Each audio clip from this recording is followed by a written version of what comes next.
Thank you. But I do want to start with a shout out to anybody who's seeing this. Jordan has done a fantastic job here. For fiction writers, I've got a wall to my left that has got every kind of mystery you could possibly imagine. And the resource is just incredible, whether you're writing fantasy or whether you're writing mystery or whodunit or any kind of witch, ghost, paranormal, metaphysical type meditation, something to do with Buddhism. It's all here. This is I can't speak enough. It is a great resource, and I'm really pleased to be here, and I thank Jordan for this opportunity to use this as a community room.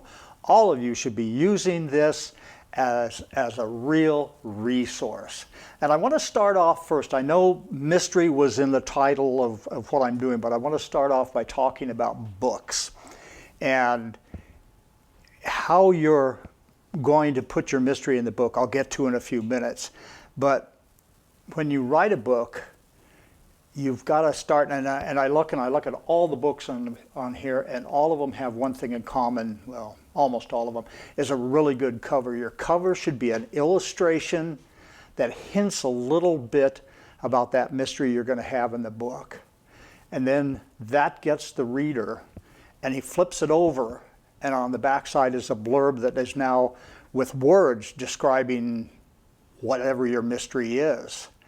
And finally they open it up, and the first line, sentence, paragraph turns out to be a hook. And we'll get into hooks and how you use them to be a page turner. But that's basically your model for putting a mystery in there. There are three pillars that every writer goes through, or actually two pillars, and I added one to it. First, it's when you write. You should have a specific time, if at all possible. If you're a 9-to-5er, you can write early, you can write late, you can write on weekends. But most writers have a specific time that is their time, and they write. And the second pillar is where you write.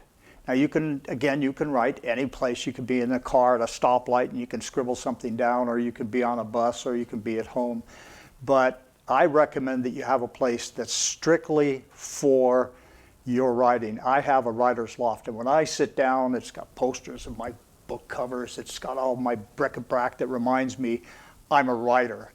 So it's really psychologically important to have a place to sit where you say, and it could be a kitchen, it could be a walk-in closet. Nobody goes in that walk-in closet when I'm writing. And so it really is your writing place. And that third pillar that I created is knowing the number of words you can write in an hour. And I'll explain why it's important in a minute. But what you need to do is get a blank page. I write in Word, and a page is generally recognized as being 250 words, and it can be more or less based on the lines, spaces, and the font, but it's 250 words. And so what I did was I wrote one page, 250 words of dialogue. I didn't care if it flowed. I didn't care about those things. I wanted to see how much dialogue I could write, how many words in that hour. And I found I could write about 750 words if it was all dialogue, which it wasn't, which it isn't in a book. And the next thing is action. And I have a big background in martial arts and things, so I write these big action scenes and fight scenes, and I found that really slowed my writing up to where I was writing 650 words. But seeing how every chapter in every book doesn't necessarily have a ton of dialogue or a ton of action, I pretty much put out about 1,000 words an hour. If I can sit quietly without the dog bugging me or the snow falling that has to be shoveled, then I can, and if I really have a lot of time to myself, I can put out a novel in about 30 days, about a 300-page novel.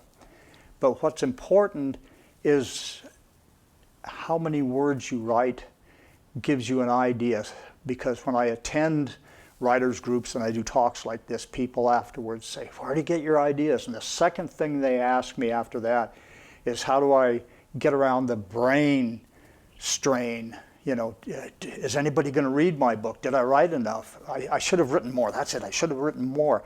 But if you know how many words you can do, it gives you a word goal. You can say, well, I'm only going to write 850 because I've got 2 things to do, or I'm only going to do 2 pages. So it's a way of keeping your sanity when you write, so you don't have to lean over a piece of blank paper and wait for the drops of blood to come off your forehead, and finally you say, oh, I've got it now. And we'll talk about putting that mystery inside your book. But some of the questions that I'm asked frequently are, how long should a book be? And the simple answer that drives a lot of people crazy is, as long as the story lasts. But truly, you could, I've had times when I thought I was going to write a novel, and it turned out to be a novella. It just ended early, and anything else would come across being fake or add-on. And I've had books that I thought were going to be a novella that turned out to be a novel.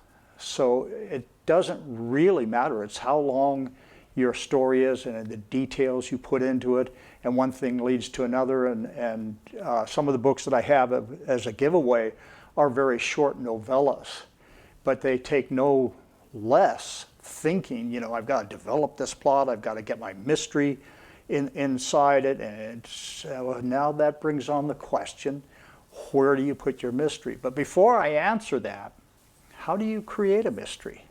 A mystery starts with what if. Okay, I had a landline where I live up in the mountains, and 2 cell phones, and a little mouse liked the landline and nibbled it away.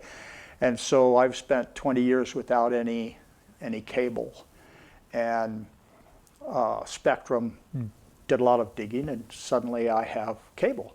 And I went down to the cable office, and I was number 32. You pull a number, you know.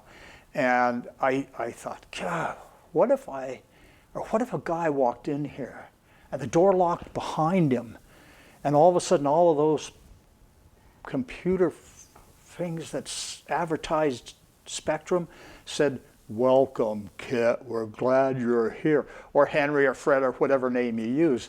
So it's a what if that happened? What if I grew up, I have vivid memories of playing with kids my age when we were like 6, 7, 8, and 9. And what if I took those 3 kids and made them foster kids? They're living in a foster home. And what if they were down in the basement and they were looking at the Yahtzee and the Monopoly and the chess and the checkers and the Ouija board? And they decided, there was a 12-year-old, a 10-year-old, and a 9-year-old. And they decided they were going to ask some questions. So it's what if, and that takes me back to the novel idea. And the last question I'm asked most frequently is, how do I get over writer's block? And I don't believe in writer's block. I have what I call a 3-basket solution. 3 in a basket solution is what it is. In other words, I'm working on my favorite book. Oh God, I just love it, and the character and the protagonist and the mysteries there, and I hit a wall. I've written myself into the corner, or I just can't write any more on this. Instead of fretting over it, I go to my second favorite book, and I begin to write on that. And I already had it up to about 25,000 words, and I have them sitting aside. So I go to my second book, my second favorite book, and I start writing on that. And then usually somewhere in the middle I go, oh, that's what I could do. And I go back to my favorite book and finish that. And then, of course, my second favorite becomes my new first favorite, and then I add a book at the end. So it keeps it flowing. So instead of the consternation, this is my baby, this is my book, this is it, and sitting there glaring at that where you brought it down and came to the brick wall, you keep it flowing. And you just go in, and it could be the same character in another adventure. It could be, if this was a standalone, it could be another standalone, but it keeps it flowing. So writer's block isn't necessary. Usually it's caused by 2 things, where you write yourself into a corner, and it seemed a good idea at the time, but now what do I do with them? How do I get them out of that situation? Or you have too many choices. And I've looked at my desktop a few times, and I'll see 15, no kidding, 15 or 20 ideas, and some are as many as 25,000 words. And then I just thought, well, I'll put it in basket. And some of them are 20 words describing it. And it just depends, but again, keep that flow going. Okay, so now we go back to mystery. Okay, so it's a what if. Okay, so I've got this, we're just going to call it a mystery right now. It could be a mystery monster, a mystery guy that's taking scamming money. It could be any kind of a thing, but we'll call it a mystery. And the question is, where do you put it in your book? And it could be in the beginning, the middle, or the end. If it's in the beginning, then it really has to be a grabber. And the reader reads it, and now the reader wants to see what the consequences are, how the protagonist works, and how the antagonist is involved. And if you put it in the middle of your book, there's discovery. The reader's reading along, and you've made him familiar with the environment, with the characters, and all of a sudden he discovers, and he goes, oh, how are they going to deal with this? And this is discovery of the mystery in the middle of your book. And what happens is they see that as the mystery and all the tentacles that go out, the consequences, again, of that mystery. And it's a great place to, if the beginning of your book isn't the fastest, most exciting part, then you might want to put your mystery in the middle of your book. So they're reading along, about ready to, oh, wait, wow, look at this. I've got this in the middle. Then there's putting the mystery at the end. And this is usually the surprise twist. It brings all the threads together and is totally unexpected. So you're following the detective or the investigator or whoever. You're following the protagonist as they're discovering this and discovering that. And then the question I'm asked is, okay, fine, how do you keep them moving towards that super duper ending? Okay, you use red herring or you use foreshadowing. Red herring is when you send them on a dead end street. So the reader's reading and he goes, oh yeah, she's the one that poisoned him, I can tell. And you've laid it out, and boy, she sure seems she has opportunity, means, motive. It's got to be her. And then he finds out, no, she was a victim. It wasn't her. And so that's your red herring. Your foreshadowing is a little subtlety that might be at 3 or 4 points in the book, and when the reader gets to the end, they go, oh yeah, that was back on chapter 5. Oh, I should have known that. And so it's a discovery and it's a twist, and a good example of that, of having a solution or a mystery at the end. If you want to watch it in a video, Helen Mirren starred in this movie called The Good Liar. And through it, yeah, okay, I'm getting some nods from the audience. And when you go through that, you have one set of impressions.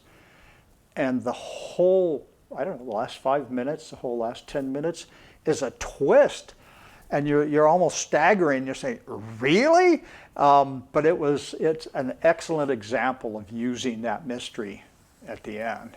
Okay, so we'll talk more about mysteries in a minute, but still you're inside that book. How do you make it a page turner? Okay, one of the things you don't want to do is have a page that's 2 big long paragraphs. Unless it's a real exciting 2 paragraphs, you don't want to have that. You want to have a variation in the length of your sentences, and you might have 3 or 4 sentences in a paragraph. The more paper that peeks through makes it easier to read. And as far as digital goes, it's the same effect. If you've got a page that's just 1 solid paragraph or 2 paragraphs, it doesn't matter if it's in print or in digital. It is, your eyes begin to bug out of your head after a while.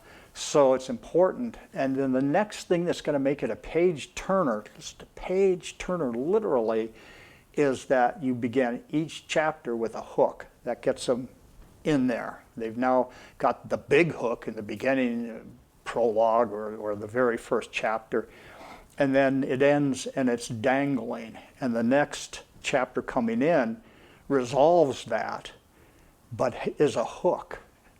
And so each chapter is a hook. And then there are usually lines that you're trying to connect or threads that you're trying to connect. But you're keeping your chapters short. 30 years ago, if a chapter was 25 pages, hey, that's all right. But people's attention spans have changed. 30 years ago, you still had slow electronics. I mean, I can remember, I'm aging myself here. I can remember when I could pull the on switch on my TV and I could go make a sandwich, and when I got back, the TV was just blooming into the story. And now it's like, bang, all electric is that way. And now that I've got cable, let me tell you, I don't have to go clear snow off the satellite dish anymore. And everything is faster. I don't get throttled back if I use too much. So, and this is great, but what this means is a lot of people can't sit down and read a 25-page chapter. Or if they do, they fall asleep somewhere in the middle. But if your chapter is 6 pages or 8 pages, and it can vary. It doesn't have to be 4 pages, 4 pages, 4 pages. It can be any combination. You get an important chapter that's going to have a twisting way of sending them off to the mystery, then you bet you might have 9 or 10 pages. But generally, people can sit down in between things when they're waiting at Les Schwab for their tires, when they're in a Spectrum office, when something else is going on, and they're stuck sitting. They can read a couple chapters. They can read 2 chapters that are 8 pages and 5 pages. So for your page turner, you want to have, first get them into the book. That's the cover. And it's also the layout. And you think about, what is a layout? A layout is the amount of space you have above all the writing and below. And what's called a gutter in a book, where you open it up. How many times have you opened up a book to read it and the words start right there, and you're kind of pressing the spine and reading it? You don't have this problem with digital, but I still like print books, and the books I'm giving away are print books. Although you can go to my website. Wait, there it is there. Can you follow me with the camera? Go to kitcrumb.com, and that will take you to my website, and I'm giving away a couple digital books. So I like digital books, but there are some books I would never put in that digital frame. There are some that I always want to feel. Some have embossed letters. I mean, it is that great cover that makes them want to flip the book over and read something about it. Oh, okay. And then that gets you into your hook, and you've got short chapters with hooks that keep it rolling, because nothing is worse than having that really good cover. You paid through the nose for that one. And it's laid out nicely, so it has, if it's in print, it has a wide gutter, so you can just lay the book and you don't have to peel it back. And you've done all this work, and holy mackerel, you're falling flat because the hook was only in the beginning, and you didn't put a hook on any of your chapters. And you get a real good start, and they open it up, and they go, yeah, this is my book. And then they go to the next chapter, and they fall asleep. So you've got to have, that's why it's really important, not a theme or an idea of mine, but to have a hook that grabs me in every chapter is really, it takes good writing to do that. A lot of times you don't want to have a medium, exciting 3 paragraphs, let's say, in a page, and the hook is super exciting. You want to have some kind of thing where it blends over, and yeah, it's a hook, and it makes them ask a question, but it blends very nicely in with what's going on, and then leaves them hanging. And that brings up the next thought, which is, do you write sequentially? So this chapter leads into this chapter, leads into this chapter, and on it goes. And what I do in some of my books is I'll have a chapter here that leaves you hanging, and this chapter has nothing to do with resolution. But this chapter, the 3rd chapter, explains the 1st chapter. So the person reads the 1st chapter, wow, this is really interesting. And then you've got to make that in-between chapter really exciting so that they won't see it as filler. And then the third chapter explains the first, and so you're going they're always turning quickly. I'm not that interested in horses, so I go through that, so they speed read the in-between, but then they slow down with the one that has explanations for the first one. So readers don't read, generally speaking, at a consistent pace. I know personally when I read, there are always, I have a large library that I refer to constantly because the author really did a scene well. I want to see how he did that. Or she really wrote something that just was emotional, and I want to see how she did that. So I have a lot of books where I've read the middle or beginning or the end. And when I read a book cover to cover, I don't read it smoothly all the way through. I will slow up on something to absorb it more or to understand it. And then I get to something that's easier and more into my biases, and I can zoom and read through that. So the pace of the reader is determined by the reader themselves, and there's no second guessing. A lot of people have tried to write to mystery people, people who love mysteries, or they write a romance for people who like romantic mysteries or romance or whatever. And you're always going to get somebody, and this gets into something that has to do with marketing. You always get somebody who says, I wouldn't do a mystery. I don't know how he solved that. That wouldn't work that way. And so you've got to do research, and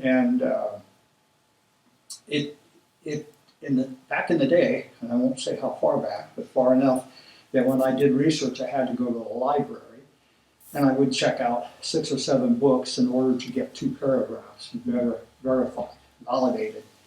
Now with the internet, if I go to the internet, what I look for, I'll Google my research, I guess my question, and I look for 3 people that have the same answer but are different groups, don't know each other. And I figure if there's at least 3 that say the same thing, even though one's on the East Coast and one's 2 hippies over in San Francisco and one's somewhere else, and they all say the same thing, well, it must be so. And as an example of how you can really lose something, I was reading a Western by an author who was new to Westerns, and he did a quick draw with a Colt Dragoon. That doesn't sound right. And it's somewhere in my own research, so I looked it up, and a Colt Dragoon weighs 6.5 pounds. How could you possibly do a quick draw with that? And so, well, that's the end of the book. I don't know what else he fooled. And one other example was a really good detective story. I mean, it was just zipping along. And the guy pulled out his Glock 19, and he took the safety off, and he went into the room. Well, I own a Glock 19, and they don't have a safety. And so this is the next thing, is even though it's fiction, I always have a thread of truth going through these things. But here's the strange example. I wrote a book in 2023 called Body Parts. And it opened with a scene where the doctor was taking and removing the heart. And I have kind of sort of a medical background, and I talked to some doctors. And the thing I didn't get out of all of this was, what do you do with the ribs if you have to remove them? And I was in the middle of a story. I couldn't stop to call a doctor to do research, so I just said, then they took out the snike, and they cut the ribs and put the ribs over here. And then I distributed the book to several doctors, and 3 of them said, boy, how did you know about cutting the ribs that way? And so I didn't, and I don't think there's a tool called a snike out there, but they were probably just being nice to me. But the whole point is, this portion of the discussion is you've got to do some research. It has to be a little thread of truth, because the guy who's an expert on guns would have spotted the Colt Dragoon. Gun owners would be familiar with a Glock, so you've got to do that research so that stick in the mud doesn't read it and go, aha, that isn't true. You know, so research is a big part of things. That's why I say this is a great resource here. If the camera was going to pan over, I would walk, but I don't want to walk out of the picture. There's a whole wall here of fiction writing, and you can find any number. I see some, looks like a series of books, and that brings up the next topic. Is my book a standalone or is my book part of a series? And I've done both. I've got 4 or 5 series that I write. They're a lot of fun because you take a character and they grow, and pretty soon you know what kind of wine they like, you know what exercises they'll never do, you know. You learn about your character, and the standalone is totally different. But what really happens is a lot of people who get traditionally published write a book a year. So it doesn't take me a year to read somebody's book. So, okay, I'll check in with Stephen King later because he hasn't got a new book out, but I'm going to read Fred's book over here. So you've lost your readers. So the series and being able to put out a novella, which will keep them reading and is a little bit quicker writing than a novel, is an ideal way of keeping your readers. So instead of having to wait a year to see if Stephen King's going to put out a new, or Dean Koontz or one of the authors, and there's a million authors who are published, but we'll get into that again in a minute. But the idea is by having a series in a month or two, who knows, you've got another book. And if you've got, I have a podcast, Kids, Myths, and Mysteries, and I give away books on the podcast, and I look up mysteries and things, and it's always fun. But as you get a newsletter out, it keeps your reader connected to you. So newsletters, like a lot of different mysteries that have come and gone, a newsletter or email is a way of keeping your reader so that they know that they'll be contacted. Oh, you're working on a book already? Oh, that's great. And you can actually talk to your, even though, you know, who knows who's reading your newsletter, but somebody is, and they're following what you're doing, and they finish the book. And what keeps them there? Because even if I can write very rapidly, but still, you know, it doesn't take them a month to read my book. So I've got to have a website so they can go, and on my website it says I give away something, or I'm working on this, and a newsletter so they feel connected to you. And that's the next thing that you want to do. Is a lot of books I will grab off a shelf like this where I see so many, and I turn to the last page because I want to see a picture of the writer and I want to read their bio. And it's really interesting. A lot of people do the same thing. They want to see a picture. And I wrote a number of books years ago, and I would have a bio, but I never had a picture. And my son called me up one time and hey, Dad, you know, what are you looking like these days? You know, he lives in Montana, so, yeah. Anyway, so I now have a picture that goes with my bio. So, and it's because I've talked to enough people that read and have hardcover book collections, which is, you know, starting to be an antique way of keeping books. But they have a library of books, and they, you know, they always go to the back.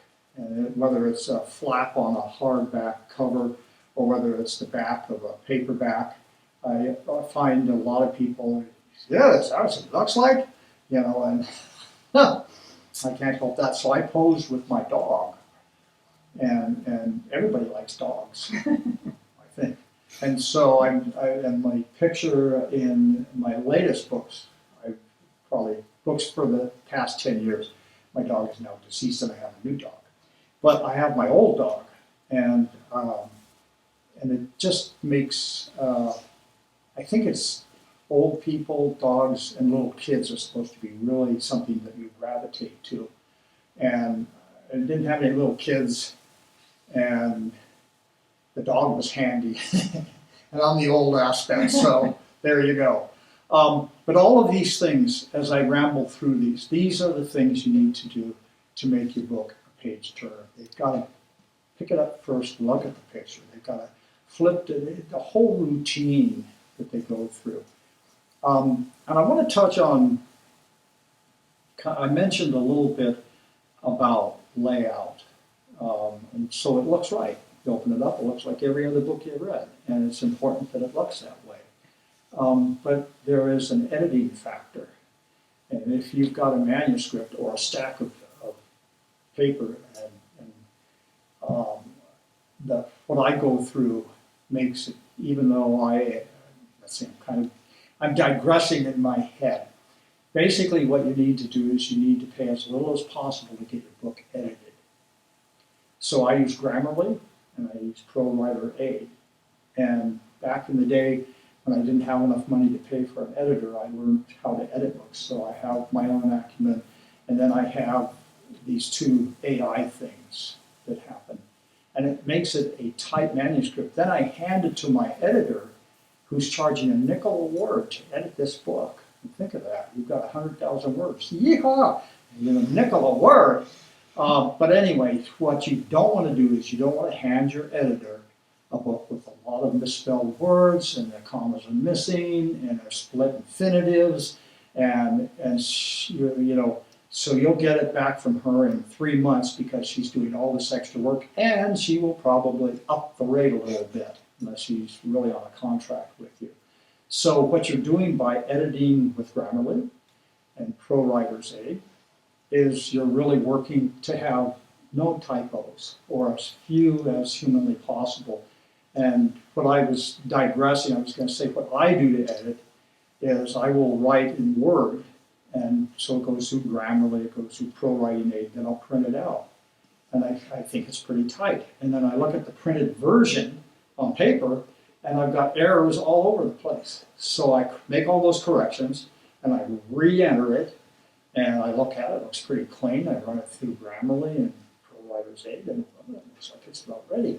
So I print it out, and I go through it. Well, I usually do that twice with every manuscript, because the last thing I want to do is alienate my editor. This guy can't spell to save his life, So editing is really important, and editing is not free. And layout is the same way. Once you hand this to a person to do layout, it should be edited. It should be a clean, tight manuscript. It happens that my wife does layout, and she gets people that call her up and say, well, I want to change the second paragraph of page 64. And what that does is I call it a wave. So that takes everything below that has to be over here. Everything that was over here has to be over there. And then it becomes maniacal. She has her own little office. My writing loft is open, which I really enjoy, but she has a door she can shut.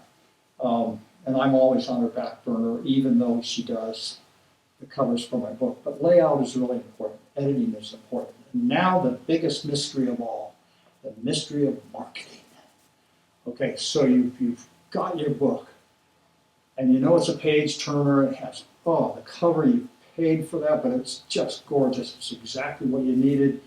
And you showed it to your mother and your friends, and they all go, wow.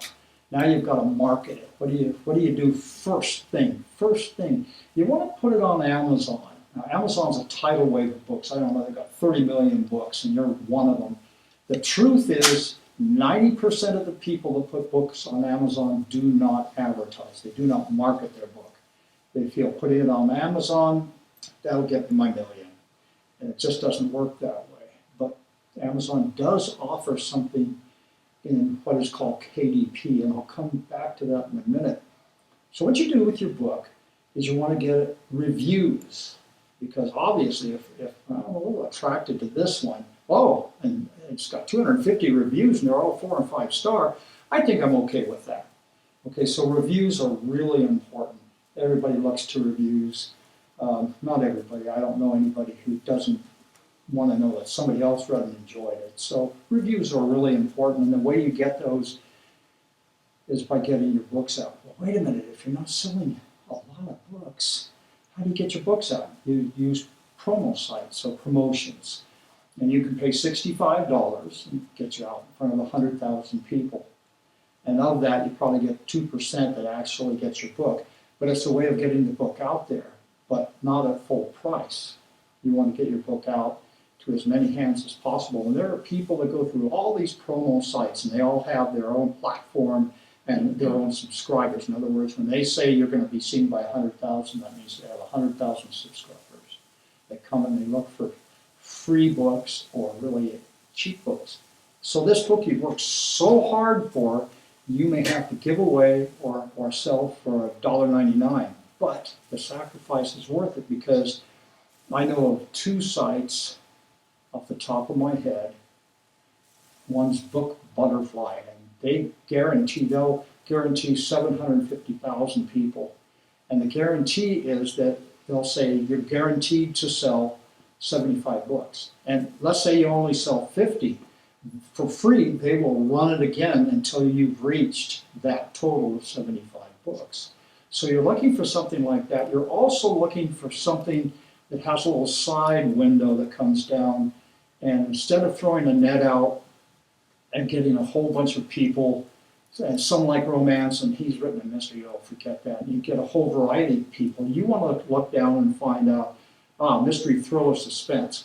And you click on that. And that means the only people that are going to see the book that's a mystery or a thriller is going to be a group. So maybe they're boasting 100,000, maybe truly only 50,000 are actually mystery lovers. So you've got to look for a place that has some kind of guarantee, that is reputable, and there's a lot of these where it says, Kit, we loved your book, that particular mystery about the woman flying in the airplane. We know we can make you a bestseller, which brings the next topic. What is a bestseller? A bestseller, if I went through a publishing company and was picked up as a bestseller, it means that in one day I sold more books than anybody else they had. It doesn't mean that I know actually a gal who lives in the Midwest, and she was I believe she was a New York Times bestseller, and for a week and a half she couldn't, they were just producing her books, just shipping them out in crates practically. I mean, it was crazy. And then she said that it dropped off. And that was it. And here she is, New York Times bestseller, and she has it in all her books. So-and-so's author, New York Times bestseller. It means very little. And as far as what sells, it's hard to get. Not every bookstore, Bloomsbury here in town, doesn't like Amazon. And so if you're going through Amazon, your book's on Amazon, then they say, well, we have a little section here for local books, and this is right there. Oh, it's over here. And so you run into that. And even if you had 1,000 bookstores that accepted your book, you'd have to have groups coming in and bind 3 or 4, to get the 1,000 plus that you need to make any money. Where with digital, while you're sleeping, the book's still up there. It's still selling. There are these night owls that stay up late, and they scan and think, oh, I can get a free one over here, I can get a free one over there. Now, I said I'd get back as far as the marketing goes. So I said, well, use promos. Well, how do you know if this promo works?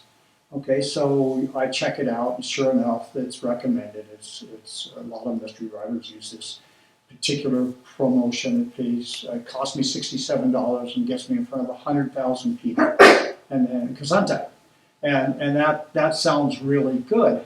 But how do I know how many books were sold by that? That's $67. That's where KDP, Amazon's KDP comes from. So you go to kdp.com, and that will pull up your book, okay, assuming you had your book on Amazon. And you'll see on the very top bar there talking about monetization and stats and things, but you want to click on reports.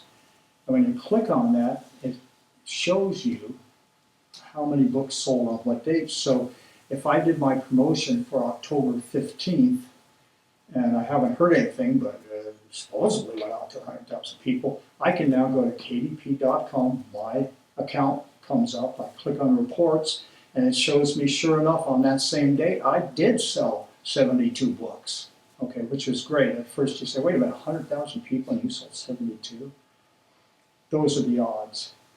The truth is that the market is saturated.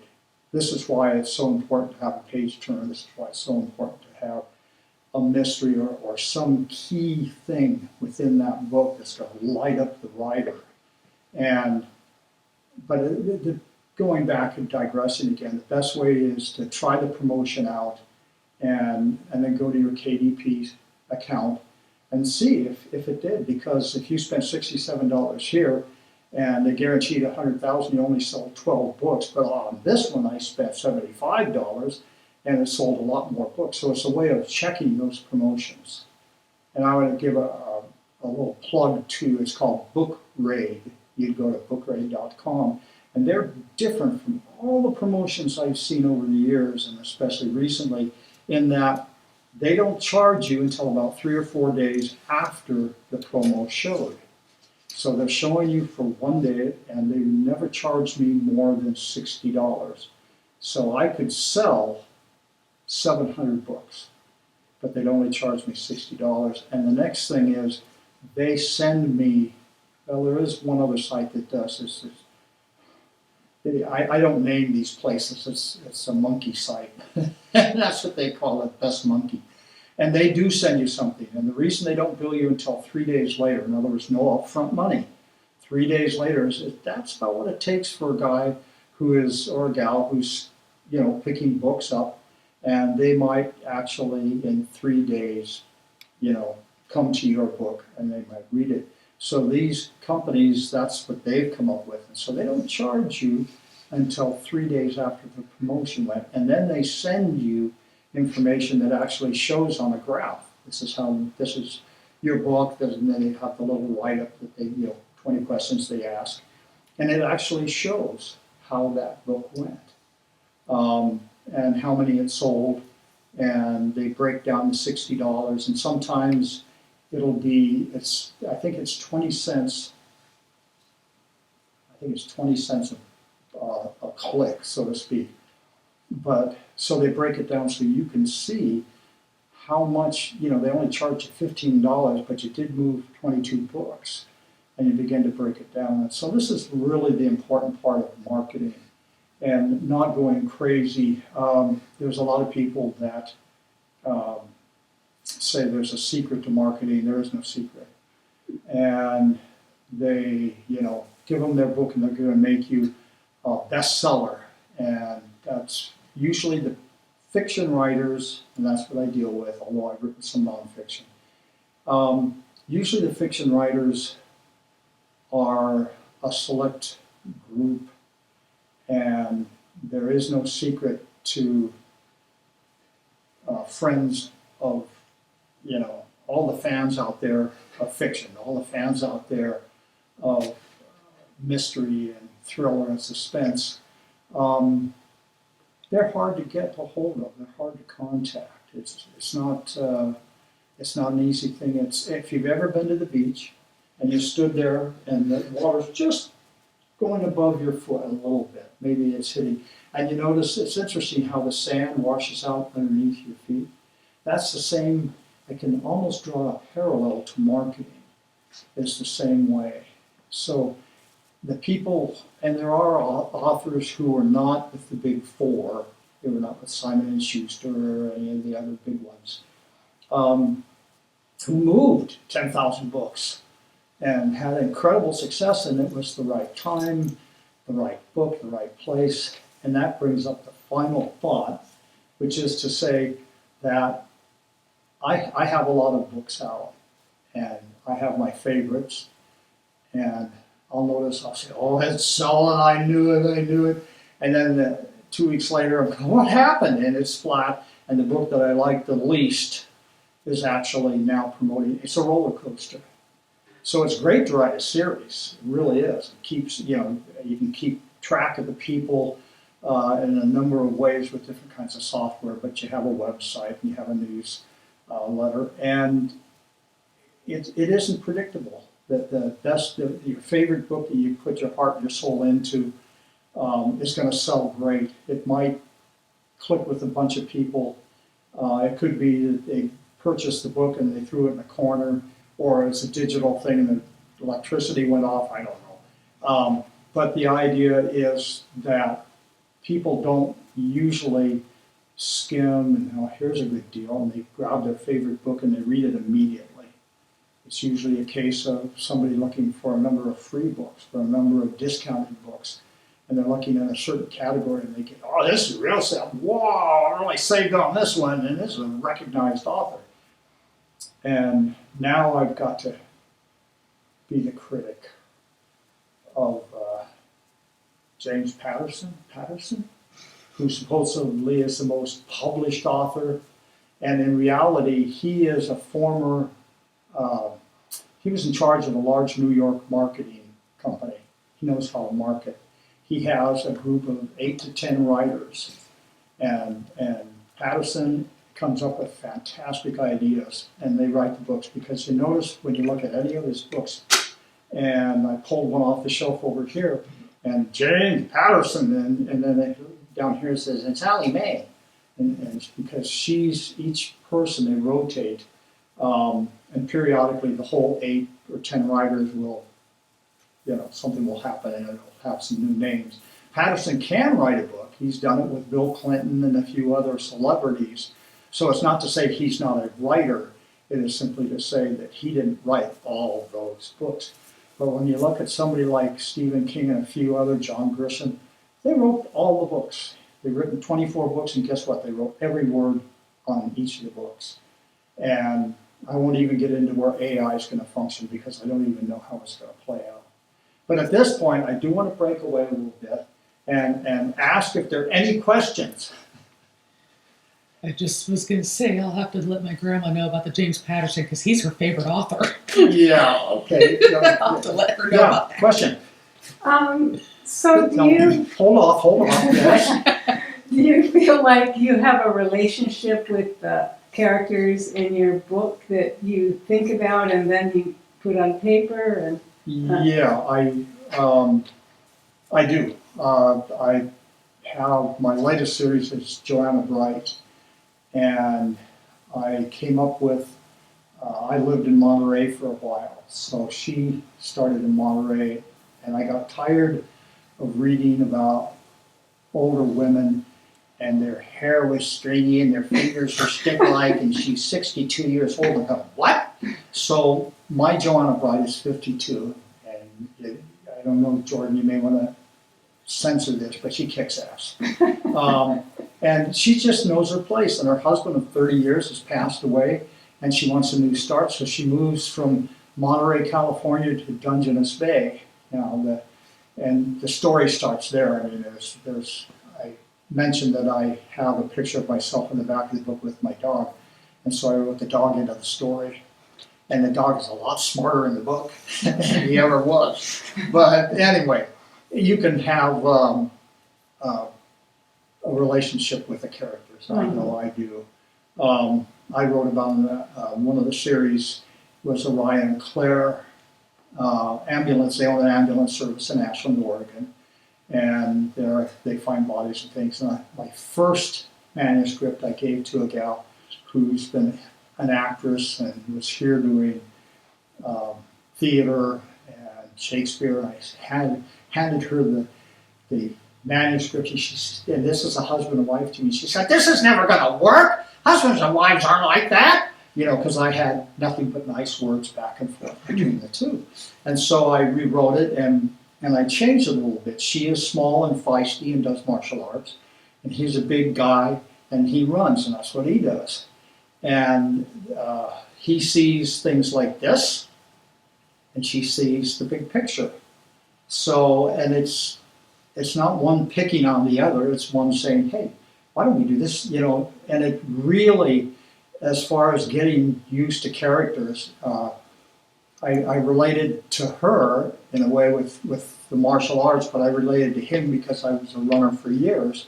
And it was interesting. And Joanna Bright is, I couldn't resist. I think in the second book, not the first novel that explains her, but the second book, she became friendly with the bartender, the only bartender in Dungeness Bay, Oregon.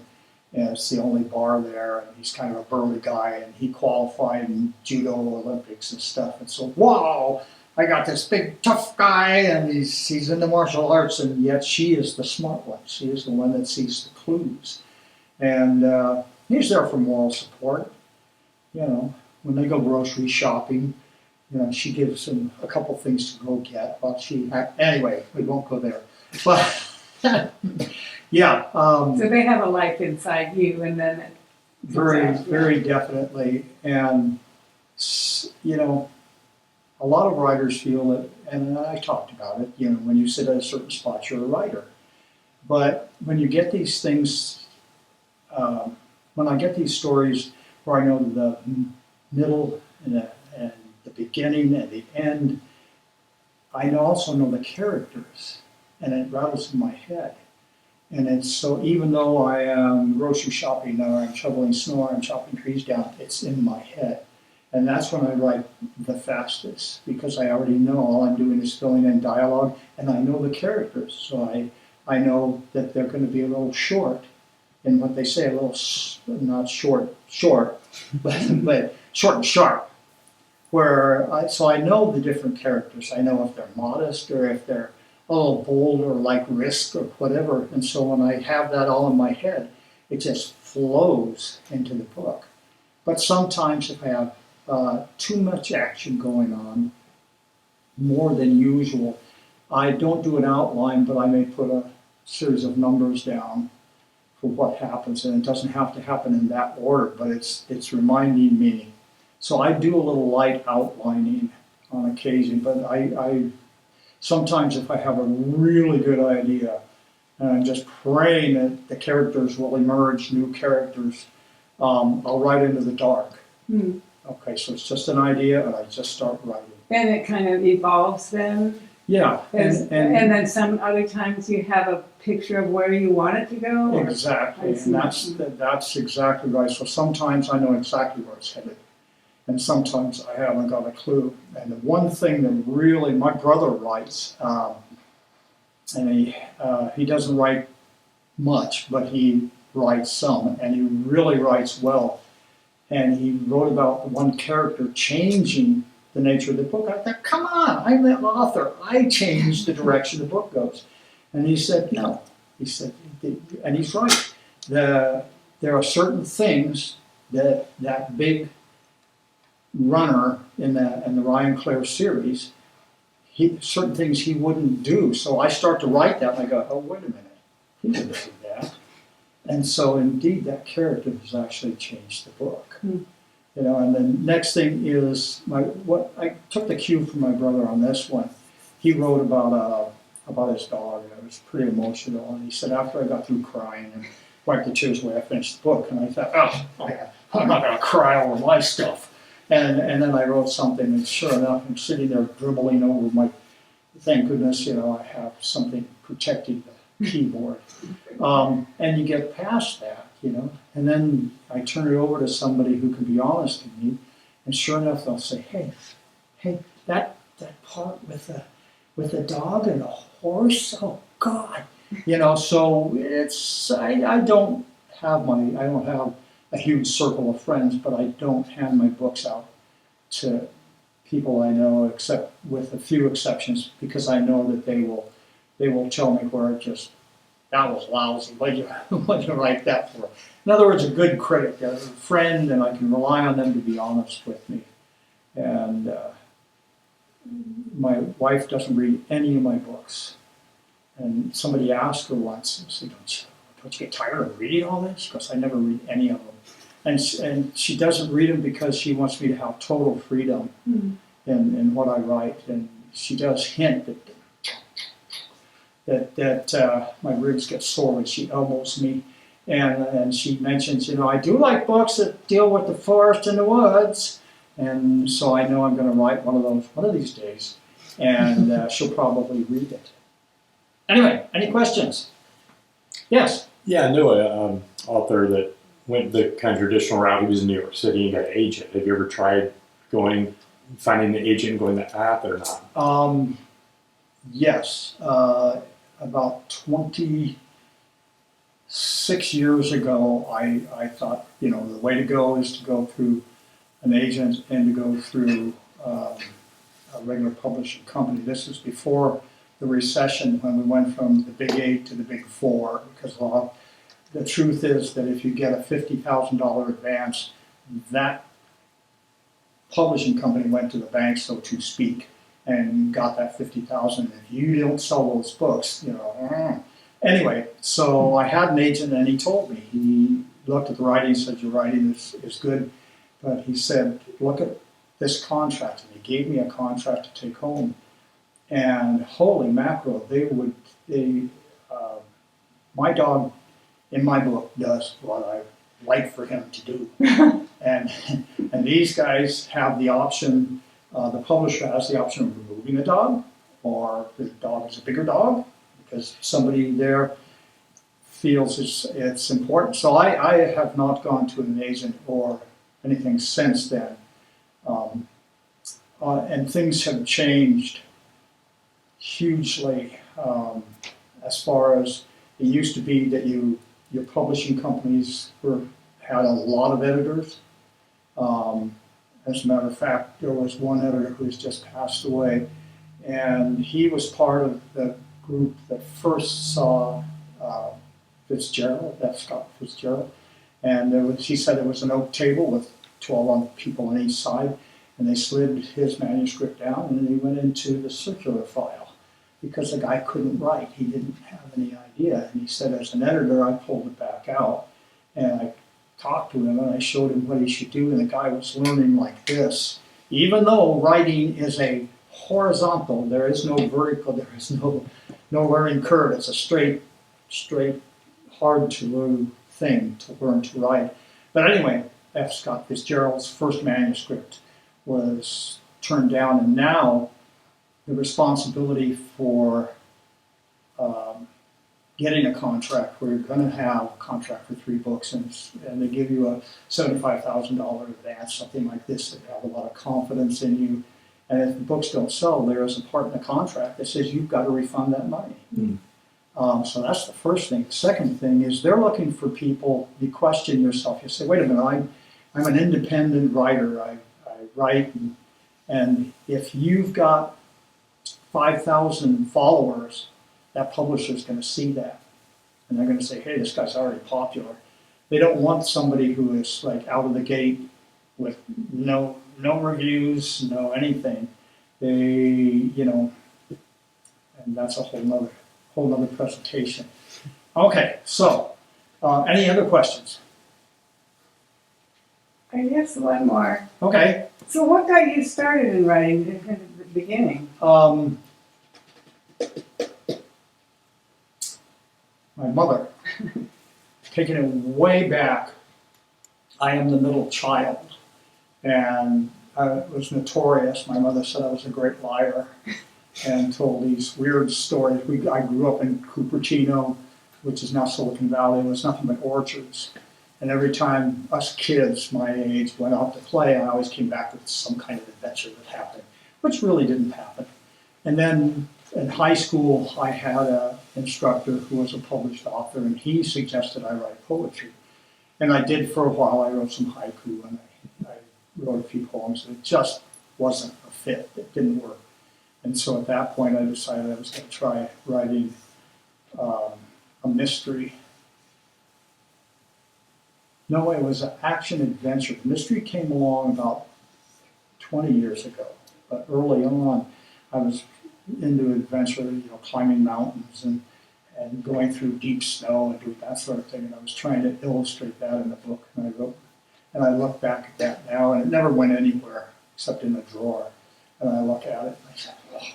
And speaking of that, the guy Dan Brown, who wrote Da Vinci Code, his first 3 books to the publisher, they sent him back and they said, you're never going to be a good writer, find another occupation. And so he did the Da Vinci Code and about 3 others in a series, and the same publishers came back and said, hey, whatever happened to those other manuscripts? And he published these 3 other manuscripts that have been rejected in a big way. So you never know. I mean, getting a traditional publisher has got to have its slings and arrows. But I learned, let's see, I worked as a fiction writer's coach. Mhm. Yeah. Zoom in tight on that, my writing. I haven't written longhand or printed anything in a long time. Everything, I used to have a computer I call Pounder because every single key had to be pounded or it didn't, it came up too light. And in college I had a big problem because I would use whiteout, and by the time I handed in my paper it would be stiff with whiteout, using every second. So otherwise, I thank you all for attending. Thank you. And I'm going to Thank you. thank Jordan one final time, and anybody who sees this, it's a fantastic resource. That's all I can say. Real value. Metaphysical library is a lot of stuff.